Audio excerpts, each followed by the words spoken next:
నమస్తే YR finance కి స్వాగతం. జగన్మోహన్ రెడ్డి గారు ఈ ప్రాంతాన్ని అభివృద్ధి చేయాలని చెప్పి మీకు ఆకాంక్ష లేదని అడుగుతున్నాం. ఈరోజు నేను బటన్ నొక్తాను అని అంటున్నావే కానీ 10 రూపాయలు ఇచ్చి కింద నుంచి 100 రూపాయలు ఆగుతున్నాం.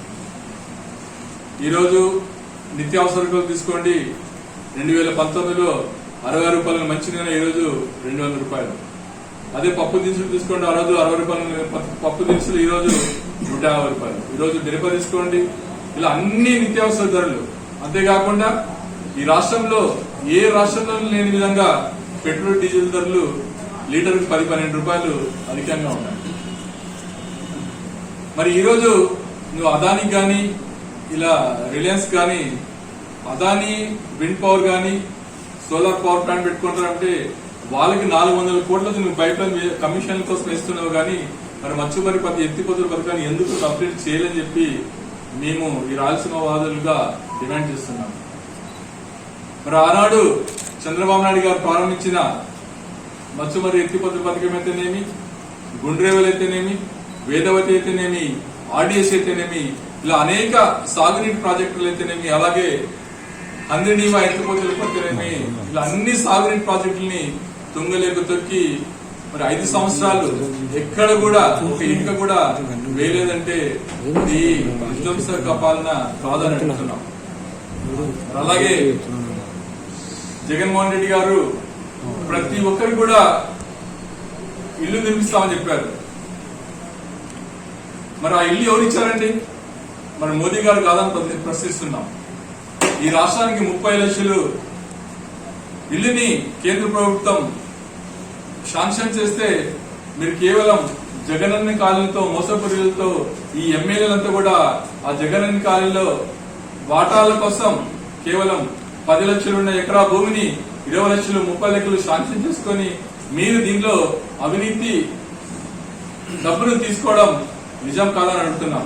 మరి ఇలాంటి అభివృద్ధి వినాశక ముఖ్యమంత్రిని మనం గద్దెదించాల్సిందంటే మనమంతగా సమిష్టిగా కృషి చేయాల్సిన పాత్ర ఉంది. మనలో ఎన్ని ఉన్నా కూడా ఈ రాష్ట్ర అభివృద్ధి కోసం, ఈ ప్రాంత అభివృద్ధి కోసం మరి పెద్దలు మాండ్ర శివానంద రెడ్డి గారి అధిక ప్రోత్సాహంతో ఈరోజు జయసూర్య గారు ఇక్కడ నామినేషన్ జరిగింది. మనమంతా కూడా శివానంద రెడ్డి గారికి మంచి పేరు రావాలి. ఎందుకంటే ఎంపీ సీటు జస్ట్ మిస్ అయింది కాబట్టి రాబోయే కాలంలో ఆయనకి రాజ్యసభ మెంబరు వస్తా నేనైతే ఎక్స్పెక్ట్ చేస్తున్నాను. ఎందుకంటే ఆయన ఒక ఉన్నతమైన భావాలు గల వ్యక్తి, ఒక ఐఏఎస్ ఆఫీసర్ అయినా కూడా ఈ ప్రాంతానికి సేవ చేయాలని చెప్పి ఒక దృక్పథంతో ఈ మారుమూల ప్రాంతాన్ని అభివృద్ధి చేయాలని ఒక ఆకాంక్షతో వచ్చిన వ్యక్తి కాబట్టి ఒక ఉన్నత భావాలు ఉన్న వ్యక్తి మంచి పేరు రావాలంటే ఖచ్చితంగా మనము ఎమ్మెల్యే అభ్యర్థిని గెలిపించుకొని అలాగే శబరమ్మ గారిని కూడా గెలిపించుకొని ఆయనకు మంచి పేరు తీసుకుని వచ్చి అలాగే మా సోదరుడు గౌరవ వెంకటరెడ్డి గారు కూడా అన్ని విధాలుగా ఎన్ని ఇబ్బందులున్నా కూడా కేవలం అనుచరుల కోసం, పార్టీ కోసం, నమ్ముకున్న వాళ్ళ కోసం ఆయన ప్రాణాలు అర్పించే మనసు ఉంది కాబట్టి మనమంతా కూడా తెలుగుదేశం విజయానికి కృషి చేస్తానని చెప్పి ఆశిస్తూ ఈ రోజు నేను ఈ ప్రాంతానికి నందికొట్టు ప్రాంతానికి చంద్రబాబు నాయుడు గారు, లోకేష్ గారు నన్ను అబ్జర్వర్ గా ఇస్తారు. ఎందుకంటే ఇక్కడ గెలిపించుకున్న బాధ్యత మన అందరి మీద ఉంది కాబట్టి మిమ్మల్ని అంతా కూడా సమిష్టిగా ముందుకు తీసుకెళ్లి ఖచ్చితంగా చంద్రబాబు నాయుడు గారికి గిఫ్ట్ గా జయసూర్య గారిని పంపిస్తామని చెప్పి అలాగే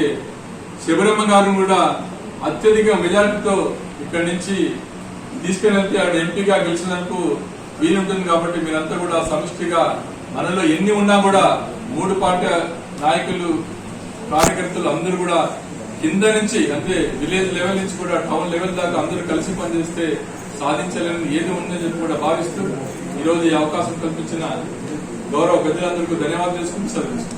19లో సోదరుడు చెప్పినట్లు జగన్ నేను విన్నాను, నేను చూశాను, ఈ రాష్ట్రానికి అన్ని విధాలుగా అభివృద్ధి పాటలు నడిపిస్తాను, ఈ రాయలసీమ బిడ్డగా ఈ ప్రాంతాన్ని సస్యశ్యామలం చేస్తామని చెప్పి ఇండస్ట్రీ తీసుకొస్తామని చెప్పి అందరినీ మోసపూరిత వాగ్దానాలతో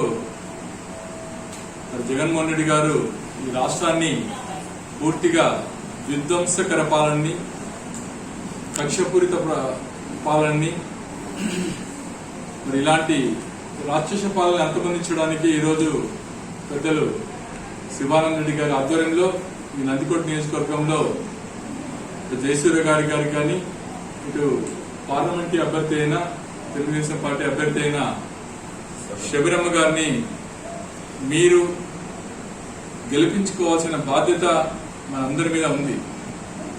ఎందుకంటే ఈరోజు మత్స్యమర్రి ఎత్తిపోతల పథకమైన అలాగే రాయలసీమలో పశ్చిమ ప్రాంతమైన గుండ్రేవల వేదవతి ఆర్డీఎస్ కెనాల్ అయినా అలాగే ముఖ్యంగా రాష్ట్రానికి అనుసంధానమైన ఈ నందికొట్కూరు హైవే ప్రాంతాన్ని ఒక